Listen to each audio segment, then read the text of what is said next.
بسم اللہ الرحمن الرحیم۔ السلام علیکم دوستو، دنیا بھر کی خبروں میں آج آپ سنیں گے، لیکن اس سے پہلے اگر ہو سکے تو لائک اور سبسکرائب کا بٹن ضرور دبا لیں۔ شکریہ۔ امریکہ سعودی عرب کو $650 ملین کے ہتھیار فروخت کرے گا۔ وزیر اعظم نریندر مودی کیا کہہ رہے ہیں کہ سرجیکل سٹرائکس پر فخر ہے۔ تنازع حل کرنے برطانوی وزیر مذاکرات کے لیے فرانس جائیں گے۔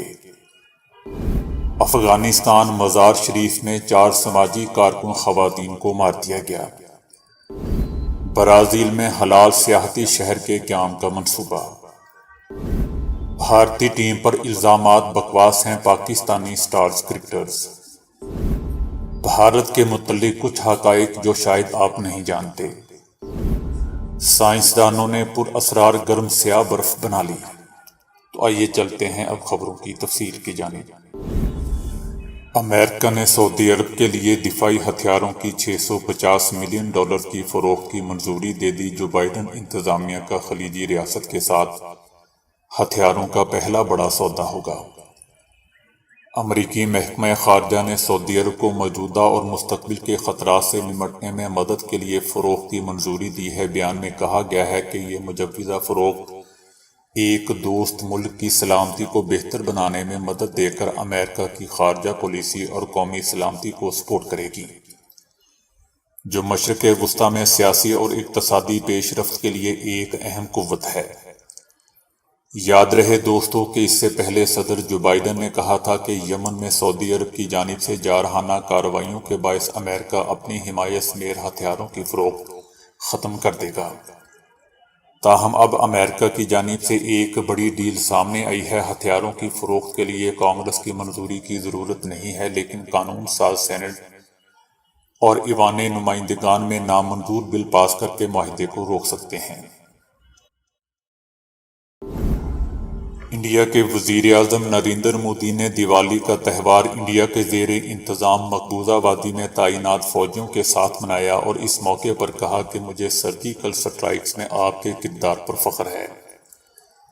سرجیکل سٹرائکس انڈین آرمی کے عزم اور صلاحیتوں کی نشاندہی کرتی ہے، اور یہ کہ سرجیکل سٹرائک کرنے کے بعد آخری فوجی کے بحفاظت واپس آنے تک انہوں نے خود آپریشن کی نگرانی کی۔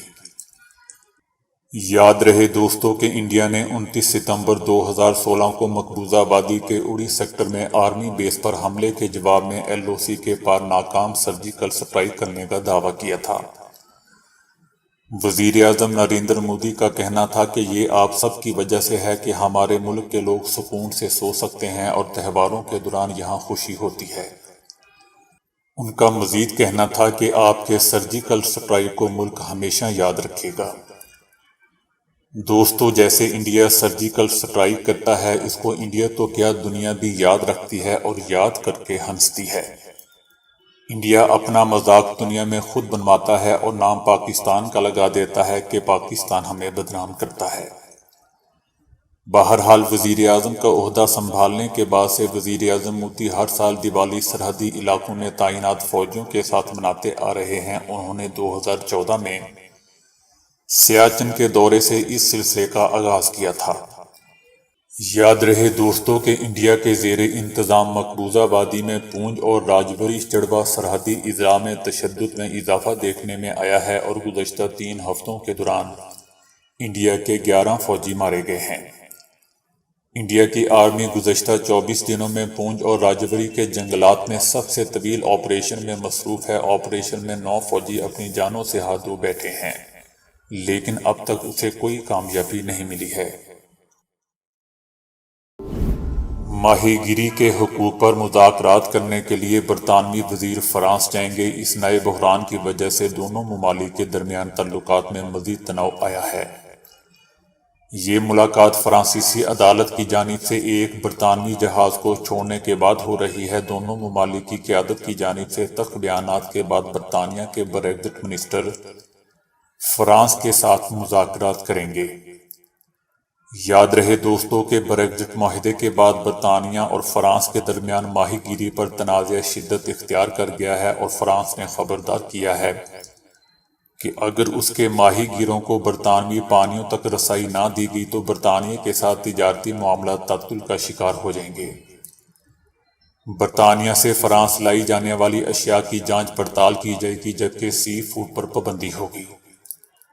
فرانس اور برطانیہ کے درمیان بریگزٹ کے بعد کئی معاملات پر سرد جنگ جاری ہے۔ ان ہمسایوں کے درمیان تازہ تنازع اس وقت دیکھنے میں آیا جب برطانیہ نے اپنے پانیوں میں ماہی گیری کے لیے چند ماہی گیروں کو لائسنس جاری کیے تھے۔ فرانس نے درجنوں فرانسیسی ماہی گیروں کو اجازت نہ ملنے پر غصے کا اظہار کیا تھا۔ فرانس کی جانب سے کسٹم چیک کے اطلاق کے بعد برطانیہ کے ساتھ تجارت متاثر ہو سکتی ہے۔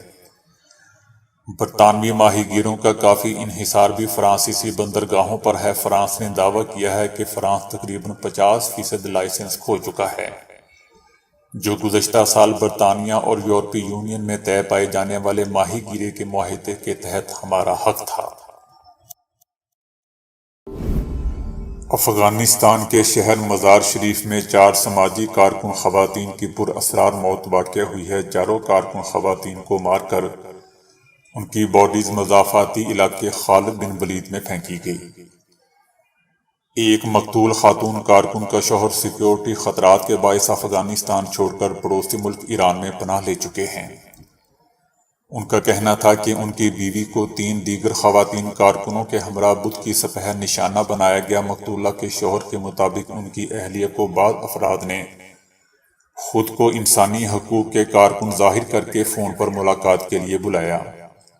ان کی بیوی کو 10 روز پہلے بھی کچھ لوگوں نے فون کیا تھا اور دعویٰ کیا تھا کہ ان کا تعلق انسانی حقوق کی تنظیموں سے ہے اور وہ سماجی کارکنوں کو افغانستان سے باہر بھجوانے کا انتظام کرتے ہیں۔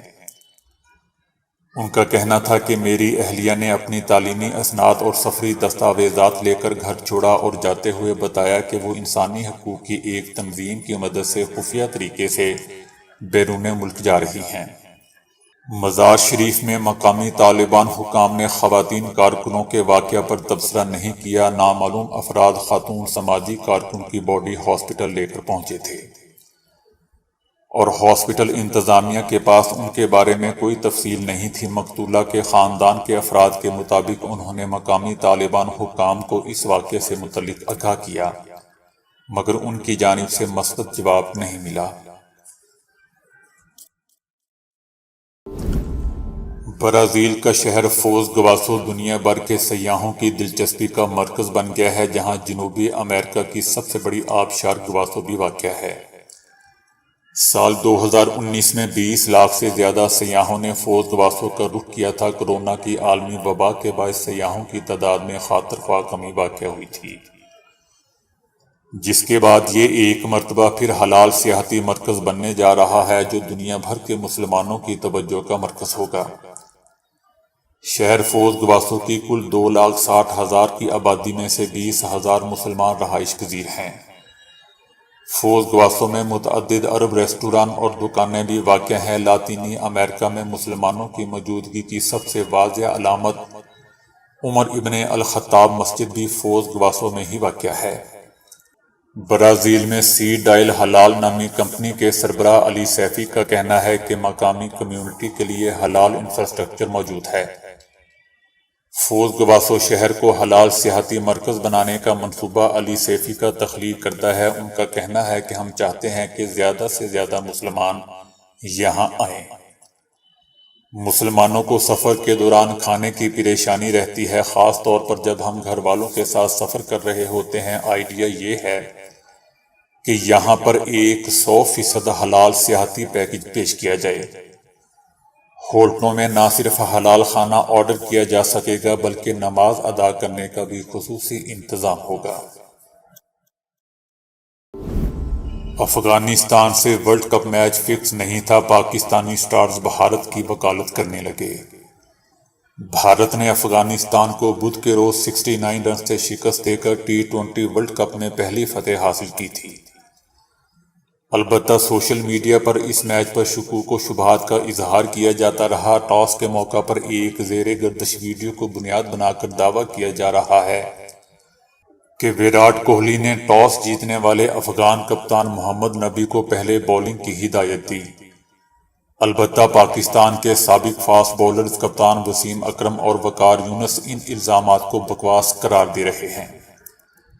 وسیم اکرم نے کہا ہے کہ نہ جانے ہم لوگ اس طرح کی سازشی تھیوریز کو کیوں پسند کرتے ہیں۔ بھارت ایک بہت ہی اچھی ٹیم ہے، ان کے لیے ٹورنامنٹ کے آغاز میں 2 دن برے تھے۔ وقار یونس نے کہا کہ یہ باتیں بالکل بے بنیاد ہیں اور کسی کو بھی ان پر توجہ نہیں دینا چاہیے۔ فاسٹ بولر شعیب اختر نے بھی پاکستانی عوام سے درخواست کی کہ وہ ایسا ٹرینڈ نہ چلائیں، نہ ہی افغان ٹیم پر الزامات عائد کریں۔ اسے میدان سنبھالے زیادہ وقت نہیں ہوا اور وہ کمزور ٹیم ہے، اس کا مقابلہ T20 کی سب سے بڑی اور بہترین ٹیم بھارت سے تھا۔ انہوں نے کہا کہ مجھے بھی شکایت ہے کہ افغانستان جتنا اچھا کھیل سکتا تھا اتنا نہیں کھیلا، لیکن بھارتی ٹیم بہت مضبوط تھی۔ دوستو، میں بھی ان سب کی بات پر 100% ایگری کرتا ہوں۔ سوشل میڈیا پر یہ سب پروپیگنڈا ویوز حاصل کرنے کے لیے کیا گیا۔ انڈیا ہمارا پڑوسی ملک ہے اور وہاں کچھ ایسی حرکتیں ہوتی ہیں کہ انسان سوچ میں ہی پڑ جائے۔ ہر ملک کی ثقافت اور روایات ایک دوسرے سے منفرد ہوتی ہیں۔ بھارت جو اپنے ڈراموں اور فلموں میں اتنی خوبصورت چیزیں دکھاتا ہے، البتہ اس سے بہت نہیں لیکن کافی حد تک مختلف ہے۔ مثلاً بھارت وہ ملک ہے جہاں سب سے زیادہ بچے پیدا ہوتے ہیں اور یہاں سڑک پر پیدا ہونے والے بچوں کی تعداد دیگر ممالک سے کہیں زیادہ ہے۔ چھوٹی عمر کی شادیاں سب سے زیادہ بھارت میں ہوتی ہیں۔ یہاں بچپن میں ہی شادیاں طے کر دی جاتی ہیں، یا تو چھوٹے نابالغ بچوں کی شادیاں ہو جاتی ہیں یا پھر کسی چھوٹی عمر کی بچی کی بوڑھے سے شادی کروا دی جاتی ہے۔ دوستو، میں ہندوؤں کی بات کر رہا ہوں۔ مسلمان وہاں ویسے ہی رہتے ہیں جیسے ہم یہاں رہتے ہیں، یعنی اسلام کے بتائے ہوئے طریقوں پر۔ بھارت میں آج بھی کچھ ایسی ذات سے تعلق رکھنے والے لوگ موجود ہیں جو اپنے گھروں میں باتھ روم بنانے کو برا شگون سمجھتے ہیں، کیونکہ ان کے مطابق گھر میں ٹوائلٹ بنانے سے گندگی ہوتی ہے۔ بھارت میں اتنی غربت ہے کہ یہاں 55% آبادی کے پاس رہنے کے لیے گھر بھی نہیں ہیں۔ یہ لوگ سڑکوں پر زیادہ تر گزارا کرتے ہیں۔ بھارت میں اتنی زیادہ گندگی ہے کہ 60% سے زائد لوگ گندا پانی پینے پر مجبور ہیں۔ یہاں سبزیاں سب سے زیادہ استعمال کی جاتی ہیں۔ اس قدر برے حالات کے باوجود بھارت انگریزی بولنے والا 7واں بڑا ملک ہے۔ بھارت دنیا کا دوسرا سب سے بڑا ملک ہے جہاں حد سے زیادہ میچ فکسنگ ہوتی ہے اور ہر سال کروڑوں روپے کا بلیک منی بنتا ہے۔ برف کا نام آتے ہی ذہن میں ٹھنڈی اور سفید چیز کا خیال آتا ہے، لیکن اب امریکی سائنسدانوں نے زبردست دباؤ اور بلند درجہ حرارت پر پانی کو بلیک رنگت والی برف میں تبدیل کر لیا ہے۔ تکنیکی زبان میں یہ سپر ایونک آئس کہلاتی ہے، جسے عام زبان میں گرم سیاہ برف کہا جاتا ہے۔ گرم سیاہ برف کی پیشگوئی 1990 کے عشرے میں کی گئی تھی، جبکہ اسے پہلی بار 2019 میں بنایا گیا، لیکن وہ 1 سیکنڈ سے بھی کم وقت تک اپنی حالت برقرار رکھ پائی۔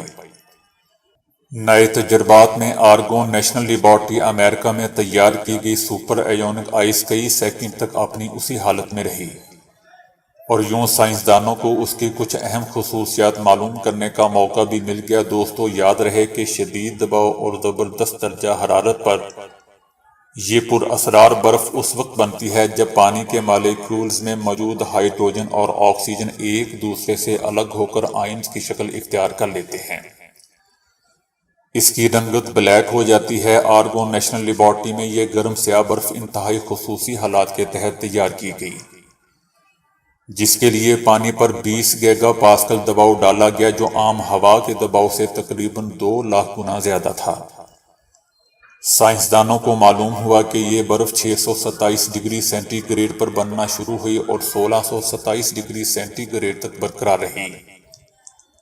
اس عجیب و غریب اور پر اسرار برف کے بارے میں مزید جاننے کے لیے اسے بہت دیر تک اسی حالت میں برقرار رکھنا ہوگا۔ آئندہ تجربات میں ماہرین اسے چند گھنٹوں تک اسی حالت میں رکھنے کی کوشش کریں گے، لیکن دوستو یہ کوئی آسان کام ہرگز نہیں ہوگا۔ سیاہ برف کے بارے میں مزید جان کر ہمیں نہ صرف غیر معمولی حالات میں مادے کا طرز عمل سمجھنے میں مدد ملے گی، بلکہ ہم یہ اندازہ بھی لگا سکیں گے کہ دوسرے اور ٹھنڈے بھاری بھرکم سیاروں پر شدید دباؤ کے تحت پانی پر کیا گزرتی ہے۔